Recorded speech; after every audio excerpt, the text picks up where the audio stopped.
Madame la présidente, madame la ministre, madame, messieurs les rapporteurs, mes chers collègues. Pour 2025, les crédits attribués à la mission santé s'élèvent à 1,6 milliard d'euros. Il s'agit d'une baisse importante, mais due à 1 milliard d'euros du programme en moins correspondant à des fonds européens destinés à l'investissement dans le secteur hospitalier. Si l'on exclut ce programme, les crédits de la mission augmentent de 4%, ceux de l'AME augmentent de 9%. Le programme 2025 lié à la prévention et à la sécurité sanitaire observe une baisse de ses crédits de 18%.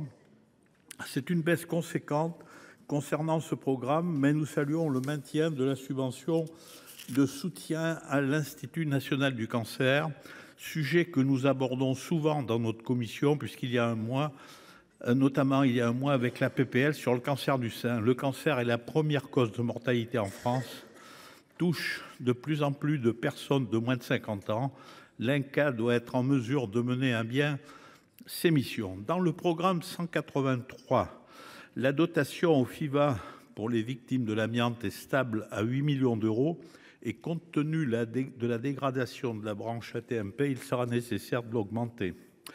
Enfin, 80% des crédits de la mission santé correspondent à l'AME. C'est l'une des plus généreuses d'Europe, avec une couverture complète des étrangers en situation irrégulière au-delà de 3 mois de résidence. Les crédits sont de 1,319 milliard en 2025, dont 72 millions d'euros en complément du financement de 2024, essentiellement en raison de l'augmentation constante du nombre de bénéficiaires, plus de 20% depuis 2022, un quart de mineurs. Je m'associe à Madame le rapporteur spécial de la Commission des affaires sociales lorsqu'elle indique une baisse des crédits de l'AME sans réforme qui l'accompagnerait ne se ferait qu'au détriment des établissements de santé et des professionnels de santé qui seraient, eux, contraints d'absorber une moindre couverture. Au vu du contexte budgétaire qui est le nôtre, je partage l'idée d'une meilleure maîtrise des dépenses d'AME tout en continuant à prendre en charge les soins urgents dans le cadre d'une définition large. Le rapport Évin-Stefanini estime que l'AME est un dispositif utile et que l'augmentation du coût est la conséquence de plus de bénéficiaires, plus de 40% en 7 ans. Plusieurs constatations et préconisations de lutte contre la fraude y sont indiquées.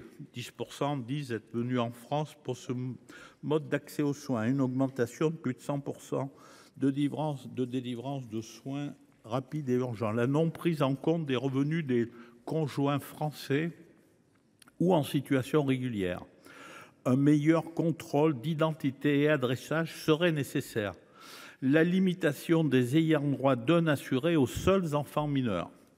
La commission a adopté un amendement de Madame le rapporteur pour une extension de l'accord préalable permanent des soins programmés non urgents, ce qui existe actuellement en France mais est marginal puis c'est limité à 9 mois. Donc l'accord préalable demandé serait donc permanent pour les soins programmés non urgents. Voilà le sens de l'amendement.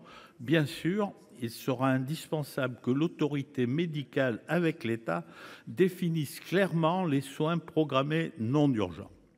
En conclusion, il nous semble nécessaire d'avoir une meilleure maîtrise des dépenses d'AME sous réserve qu'elles répondent à un équilibre entre humanisme, réalité sanitaire et réalité économique et qu'elles permettent de lutter contre les abus, comme en Allemagne par exemple, tout en conservant l'AME. Je vous remercie.